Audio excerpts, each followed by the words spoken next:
Hi hello friends, ಎಲ್ಲರೂ ಹೇಗಿದ್ದೀರಾ? ಎಲ್ಲರೂ ಚೆನ್ನಾಗಿದ್ದೀರಾ ಅಂದ್ಕೊಂಡು ಈ ವಿಡಿಯೋ ಸ್ಟಾರ್ಟ್ ಮಾಡ್ತಿದ್ದೀನಿ. ಏನಿದು ತೋರಿಸಿದಂಗೆ ಚಿನ್ನ ಬೆಳ್ಳಿದ ಅಂಗಡಿ ತೋರಿಸ್ತಿದ್ದಾರೆ, ಚೈನ ಅಂತ ಅಂದ್ಕೊಬೇಡಿ. ಯಾಕೆಂದರೆ ಇದು ಶಾಪಿಂಗ್ ಲಾಗಾಗಿರುತ್ತೆ ಆಷಾಢದ್ದು. ನಮ್ಮ ಪಾಪುಗೆ ಒಂಚೂರು ಚೈನು ಮತ್ತು ಓಲೆ ತೊಗೋಬೇಕಿತ್ತು. ಅದರಿಂದ ನಾವು ಅಂಗಡಿಗೆ ಹೋದ್ವಿ. ಫೋನಲ್ಲಿ ಚಾರ್ಜ್ ಇಲ್ದಿದ್ದರಿಂದ ನಾನು ಹೋಗ್ಬೇಕಾದ್ರೆ ಏನೂ ವೀಡಿಯೋ ಮಾಡ್ಕೊಳ್ಳಿಲ್ಲ. ಡೈರೆಕ್ಟ್ ಅಂಗಡಿಗೆ ಹೋದಾಗಲೇ ವೀಡಿಯೋ ಮಾಡ್ಕೊಳ್ಳೋಣ ಅಂತ ಹೇಳ್ಬಿಟ್ಟು ಅದಾದಮೇಲೆ ನಮ್ಮ ಪಾಪದ ಕಿವಿ ಹಾಕಿದ್ವಲ್ಲ ಓಲೆ, ಅದನ್ನೆಲ್ಲ ಕಟ್ ಮಾಡಿಸಿ ಫಸ್ಟು ತೆಗೆದ್ಬಿಟ್ಟು, ಯಾಕೆಂದರೆ ಅದನ್ನು ಹಾಕ್ಬಿಟ್ಟು ತೊಗೊಳ್ಳೋಣ ಅಂತ. ಅದನ್ನೆಲ್ಲ ಹಾಕ್ಬಿಟ್ಟು ತೊಗೊಂಡ್ರೆ ಸರಿಯಾಗಿಬಿಡುತ್ತೆ ಅಂತೇಳಿ. ಯಾಕಂದರೆ ನಾವೇನೋ ಕಮ್ಮಿ ಆಗಿದೆ ಅಂತ ಅಂದ್ಕೊಂಡ್ರೆ 9,500 ಇರುತ್ತೆ, ಅಷ್ಟೇ ಕಮ್ಮಿ ಆಗಿರೋದು. ಆಷಾಢದಲ್ಲಿ ಕಮ್ಮಿ ಆಗಿರುತ್ತೆ ಅಂತ ಅನ್ಕೊಂತೀವಿ, ಆದರೆ ಏನೂ ಕಮ್ಮಿ ಆಗಿಲ್ಲ. ಏನು 1,000 ಹೆಚ್ಚು ಕಮ್ಮಿ ಆಗಿರ್ಬೇಕಷ್ಟೇ. ಅದಾದಮೇಲೆ ಅವಳಿಗೆ ಓಲೆ ಅಂತ ತುಂಬ ಆಸೆ ಮಾಡ್ತಿದ್ಲು. ಯಾಕೆಂದರೆ ಒಂದು ಕಡೆ ಓಲೆ ಬಿದ್ದೋಗಿತ್ತು, ಅದರಿಂದ ಓಲೆ ಕೊಡ್ಸಮ್ಮ ಅಂತ ಅಂದಿಲ್ಲ. ತುಂಬ ದಿನ ಆಗಿತ್ತು, ಅವಳಿಗೆ ಕೊಡಿಸ್ಲೇಬೇಕಿತ್ತು ಬೇಗನೆ. ಆದರೆ ತುಂಬ ದಿನ ಲೇಟಾಗಿದ್ದು, ಸ್ವಲ್ಪ ಪ್ರಾಬ್ಲಮ್ ಇದ್ದಿದ್ದರಿಂದ ನಾವು ಕೊಡ್ಸೋಕ್ಕಾಗಿರಲಿಲ್ಲ. ಅದಕ್ಕೆ ಈಗ ಆಷಾಢದಲ್ಲಲ್ವ ಅಂತ ಕೊಡಿಸ್ಬಿಡೋಣ ಅಂತೇಳಿ ಕೊಡಿಸಿದ್ದು. ಇದೊಂದು ವೀಡಿಯೋ ಮುಂಚೆನೇ ಅಪ್ಲೋಡ್ ಮಾಡಬೇಕಿತ್ತು. ನಾನೇನು ಮಾಡಿದ್ದೀನಿ, ವೀಡಿಯೋ ಮಾಡ್ಕೊಂಬಿಟ್ಟಿದ್ದೀನಿ, ರೆಕಾರ್ಡ್ ಮಾಡಿದ್ದೀನಿ, ಅದನ್ನು ಅಪ್ಲೋಡ್ ಮಾಡಿದ್ದೀನಿ ಅಂತ ಮತ್ತೆ ನೋಡ್ಕೊಂಡೇ ಇಲ್ಲ. ಅದಕ್ಕೆ ನಾನೇನು ಮಾಡಿದಾಗೆ ಹಾಕ್ಬಿಡೋಣ ಇವಾಗ ಅಂತೇಳಿ ಎಡಿಟ್ ನೋಡೋಕ್ಕೆ ಬಂದಲ್ಲ ವೀಡಿಯೋಗಳು, ಆವಾಗಿದ್ದತ್ತು. ಅಯ್ಯೋ ಇದನ್ನು ಎಡಿಟೇ ಮಾಡಿಲ್ವಲ್ಲ ಅಂತೇಳ್ಬಿಟ್ಟು ಈಗ ಎಡಿಟ್ ಮಾಡ್ತಾ ಕೂತಿದ್ದೆ. ನೋಡಿರಿ ಹೇಗೆ ಚೆನ್ನಾಗಿ ಕಾಣಿಸ್ತಿದ್ದಾಳೆ, ಹೇಳ್ರಿ ನೀವು, ಚೆನ್ನಾಗಿ ಕಾಣಿಸ್ತಿದ್ಯಾ ನನ್ನ ಮಗಳಿಗಿದು ಓಲೆ? ಕಮೆಂಟ್ ಹಾಕಿ. ಮತ್ತು ಅವಳಿಗೆ ಚೈನ್ ಬೇಕಿತ್ತು, ಚೈನು ಹಳೆ ಚೈನ್ ಇದ್ವಲ್ಲ ಅವಳವ ಹಾಕ್ಬಿಟ್ಟು ಚೈನ್ ಕೊಡ್ಸೋಣ ಅಂತೇಳ್ಬಿಟ್ಟು ಅದನ್ನು ಕೊಡಿಸಿದ್ವಿ. ಏಕೆಂದರೆ ನನಗೆ ಹಾಕಮ್ಮ, ನಂಗೆ ಹೊಸ ಚೈನ್ ಬೇಕಮ್ಮ ಅಂತ ಅಂದ್ಲು. ಅವಳಂತೂ ಎಷ್ಟು ಕೇಳ್ತಾಳೆ ಗೊತ್ತಾ, ಅದಕ್ಕೆ ಚೈನ್ ಕೊಡ್ಸಿದ್ವಿ. ಅಮ್ಮ ಇದ್ದಿದ್ದು ಕಾಲು ಬಳೆ ನಾನು ಕೊಡಿಸ್ತೀನಿ, ಕಾಲು ಬಳೆ ಏನು ಕೊಡ್ಸೋಕೆ ಹೋಗ್ಬಿಟ್ಟು ಅಂತ ಹೇಳ್ತು. ಅದಾದಮೇಲೆ ನಮ್ಮ ಹಸ್ಬೆಂಡಿಗೆ ಓಲೆನೂ ತೊಗೊಂಡ್ರು. ಅದಾದಮೇಲೆ ನಾನು ಓಲೆ ಅಂದರೆ ಸೈಡ್ ಬಟ್ ತೊಗೊಂಡೆ. ಆಷಾಢ ಅಲ್ವಾ, ಅದಕ್ಕೆ ಏನಾದ್ರು ತೊಗೋಬೇಕು, ದುಡ್ಡಿದ್ದಾಗ ತೊಗೊಂಡ್ರೇ ನಮ್ಮಂಥ ಮಿಡಲ್ ಕ್ಲಾಸ್ ಫ್ಯಾಮಿಲಿಯವರಿಗೆ ಕೂಡಿಟ್ಕೊಳಕ್ಕಾಗೋದು. ಹಾಗಾಗಿ ತಗೊಂಡ್ವಿ. ಅದಾದಮೇಲೆ ನಾನು ವೀಡಿಯೋ ಮಾಡ್ಕೊತಿದ್ದೀನಿ, ಅವಳು ಹೋಗ್ಬಿಟ್ಟು ಕನ್ನಡಿ ಹತ್ರ ನೋಡ್ತಿದ್ದಾಳೆ. ಅಮ್ಮ ಚೆನ್ನಾಗಿ ಕಾಣಿಸ್ತಿದ್ಯಾ ಅಂತ ಹೇಳ್ಬಿಟ್ಟಿದ್ದು ಮಾಡ್ತಿದ್ದಾಳೆ. ಅದಾದಮೇಲೆ ಇದು ನೆಕ್ಸ್ಟ್ ಡೇ ದಿನದ್ದು. ಏಕೆಂದರೆ ಫ್ರಿಜ್ ತರೋಕೆ ಹೋಗಿದ್ವಿ, ಫ್ರಿಜ್ ತಗೊಳ್ಳೋಣ ಅಂತ. ಅದನ್ನು ನನಗೆ ಸಡನ್ನಾಗಿ ಹೋದ್ವಿ ಫ್ರಿಜ್ಜಿಗೆ ಅಂತ, ಯಾಕೆಂದರೆ ಟೌನಿಗೆ ಬಂದಿದ್ವಿ. ಅದಾದಮೇಲೆ ಇವತ್ತು ತಗೊಳ್ಳೋದಂದರೆ ತೊಗೋಬೇಕಿತ್ತು, ನಾವು ಮುಂಚೆನೇ ಯೋಚನೆ ಮಾಡಿದ್ವಿ. ಆದರೆ ಇನ್ನೂ ಸ್ವಲ್ಪ ದಿನ ಬಿಟ್ಟು ತೊಗೊಳ್ಳೋಣ ಅಂತ ಅಂದ್ಕೊಂಡಿದ್ವಿ. ಅವತ್ತು ಸಡನ್ನಾಗಿ ಹೋದ್ವಲ್ಲ, ಒಟ್ಟಿಗೆ ತೊಗೊಂಡೋಗ್ಬಿಟ್ರೆ ಸರಿಯಾಗಿಬಿಡುತ್ತೆ ಅಂತೇಳಿ ತೊಗೊಂಡು ಮನೆಗೆಲ್ಲ ತಂದಿಟ್ಟು ಅದಾದಮೇಲೆ ಊರಿಗೆ ಹೋಗಿ ಊರಿಂದ ಬೆಳಗ್ಗೆನೇ ಕೆಲ್ಸಕ್ಕೆ ಬರಬೇಕಿತ್ತಲ್ಲ ನಾನು. ಅದಕ್ಕೆ ನಮ್ಮ ಹಸ್ಬೆಂಡ್ ಅಲ್ಲೇ ಇದ್ದರು. ನಾನು ನಮ್ಮ ಅಪ್ಪನ ಜೊತೆ ಬೇಗನೆ ಕೆಲ್ಸಕ್ಕೆ ಬಂದೆ. ನಮ್ಮ ಅಪ್ಪ ಬೇಗ ಕೆಲ್ಸಕ್ಕೆ ಬರ್ತಾರಲ್ವ, ಅದಕ್ಕೆ ಅಲ್ಲಿಂದ ಬಂದು ಕೆಲಸ ಎಲ್ಲ ಮುಗಿಸ್ಕೊಂಡು ಮತ್ತೆ ನಮ್ಮಮ್ಮ ಫೋನ್ ಮಾಡಿದರು. ಅದಕ್ಕೆ ಕೆಲಸ ಎಲ್ಲ ಮುಗಿದ್ಮೇಲೆ ನಮ್ಮ ಹಸ್ಬೆಂಡ್ ಬಂದಿದ್ರಲ್ಲ ಬೇಗನೆ. ಅದಾದಮೇಲೆ ಅವ್ರನ್ನ ಕರ್ಕೊಂಡು ಹೋದ್ವಿ. ಅಲ್ಲಿ ನೋಡಿದರೆ ನಮ್ಮದು ಟೈರ್ ಸ್ವಲ್ಪ ರಿಮ್ ಹೋಗಿತ್ತು, ರಿಮ್ ಹಾಕೋಕ್ಕೆ ಅಂತ ಹೇಳ್ಬಿಟ್ಟು ಅವ್ರಿಗೆ ಕೊಟ್ಟು ಬಂದಿದ್ವಿ. ಅಲ್ಲಿಂದ ತೊಗೊಂಬಂದರು. ಟೈರು ಹಾಕ್ಸ್ಬಿಡೋಣ ಅಂತ ಹೇಳ್ಬಿಟ್ಟು ಟೂಬು ಟೈರ್ ಹಾಕ್ಸ್ಬಿಟ್ರೆ ಸರಿಯಾಗಿಬಿಡುತ್ತೆ. ಏಕೆಂದರೆ ಸ್ವಲ್ಪ ಹಳೇದಾಗಿತ್ತು, ಅದರಿಂದ ಟೂಬು ಟೈರ್ ಹಾಕ್ಸೋಣ ಅಂತೇಳಿ ತಗೊಂಡ್ವಿ.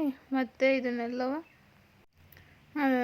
ಮತ್ತೆ ಇನ್ನೊಂದು ಅಂಗಡಿ ಹತ್ರನೇ ಫಿಕ್ಸ್ ಮಾಡೋಕೆ ಕೊಡಬೇಕಿತ್ತು. ಇದನ್ನೆಲ್ಲ ಅಂಗಡಿಯಲ್ಲಿ ತೊಗೊಂಡು ಅಲ್ಲಿಂದ ಬಂದು ಇನ್ನೊಂದು ಇದ್ರ ಹತ್ರ ಕೊಟ್ವಿ.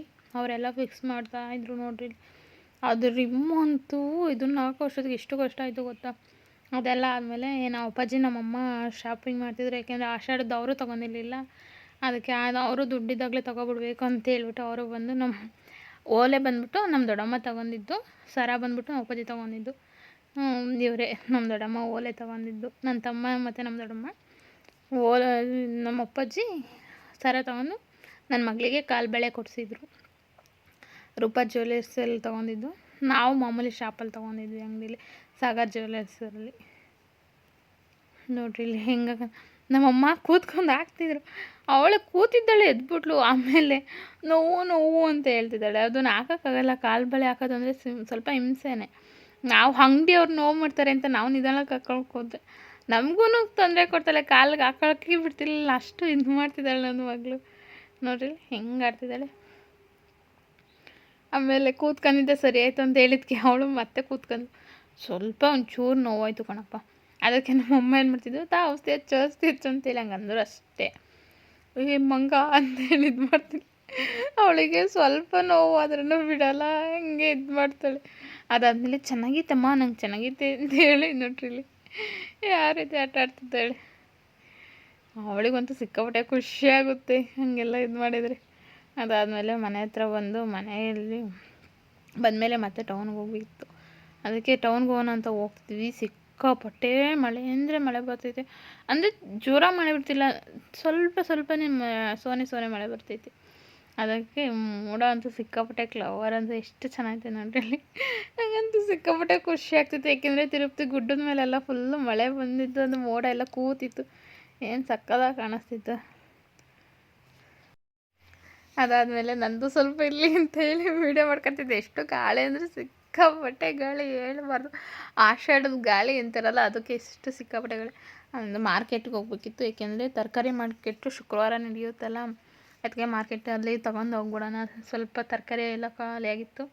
ಅದಕ್ಕೆ ಇವಾಗ ಆದರೆ ಫ್ರಿಜ್ ಇರುತ್ತಲ್ವ, ಏನೇ ಎಷ್ಟೇ ಐಟಮ್ ತಂದು ಫಸ್ಟೆಲ್ಲ ಏನಂದರೆ ಅವಾಗವನ್ನೇ ತೊಗೊತಿದ್ವಿ, ಮನೆ ಹತ್ರನೇ ಬರ್ತಾರೆ, ಮತ್ತು ನಮಗೆ ಬೇಕಂದರೆ ಟೌನ್ ಹತ್ರ ಅಲ್ವ, ಹಂಗಾಗಿ ತೊಗೊತಿದ್ವಿ. ತರಕಾರಿ ಎಲ್ಲ ಈ ಸಲ ಜಾಸ್ತಿನೇ ತೊಗೊಂಡು ಅಲ್ಲಿಂದ ಬಂದರೆ ಮಳೆ ಅಂದರೆ ಮಳೆ, ಎಷ್ಟು ಸಿಕ್ಕಾಪಟ್ಟೆ ಮಳೆ ಅಂದರೆ ನೋಡ್ರಿ. ನಾವು ಆಚೆ ತರಕಾರಿ ತೊಗೊಳಕ್ಕೂ ಆಗ್ತಿಲ್ಲ, ಅಷ್ಟು ಮಳೆ ಬರ್ತಿತ್ತು. ಅಂದರೆ ಸಿಕ್ಕಾಪಟ್ಟೆ ಸೋನೆ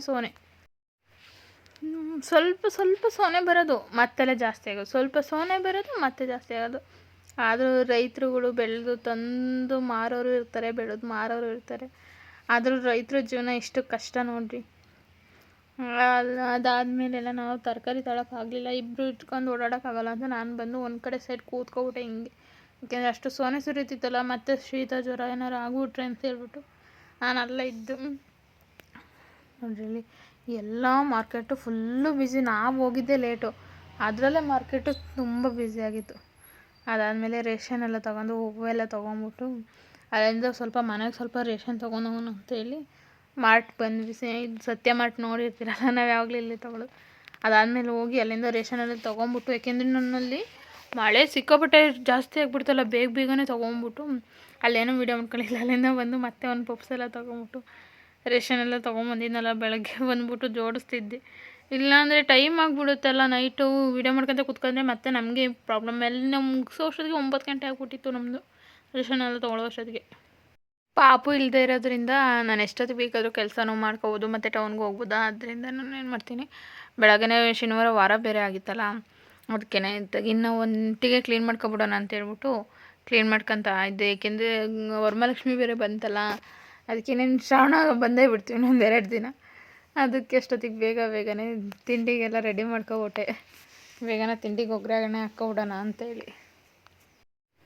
ಈಗ ಶ್ರಾವಣಕ್ಕೆಲ್ಲ ಪಾಪನ ಬೇರೆ ಊರಿಗೆ ಹೋಗಿ ಕರ್ಕೊಬರ್ಬೇಕು, ಹಾಗೆ ಬೇಗನೆ ತಿಂಡಿ ಮಾಡ್ಕೊಬೇಕು. ಅಂದರೆ ಶ್ರಾವಣದಲ್ಲಿ ಹಬ್ಬ ಹರಿದಿನಗಳೆಲ್ಲ ಜಾಸ್ತಿ ಇರುತ್ತೆ. ವರಮಹಾಲಕ್ಷ್ಮಿ ಹಬ್ಬ ಬಂತಲ್ಲ, ಅದು ಬಂದರೆ ಹಬ್ಬಗಳು ಆದ್ಮೇಲೆ ಸರ್ದಿ ಸಾಲಲ್ಲಿ ಬಂದುಬಿಡ್ತಾವೆ. ಅದಕ್ಕೆ ಮನೆ ಕ್ಲೀನ್ ಮಾಡ್ಕೊಳಕ್ಕೆ ಅಂತ ಹೇಳ್ಬಿಟ್ಟು ಫುಲ್ ಅಡುಗೆ ಮನೆ ಎಲ್ಲ ಕ್ಲೀನ್ ಮಾಡ್ಕೊಂಡೆ. ಇನ್ನು ಹಾಲು ರೂಮು ಎಲ್ಲ ಕ್ಲೀನ್ ಮಾಡ್ಕೋಬೇಕು ಒಂದು ಕಡೆಯಿಂದ.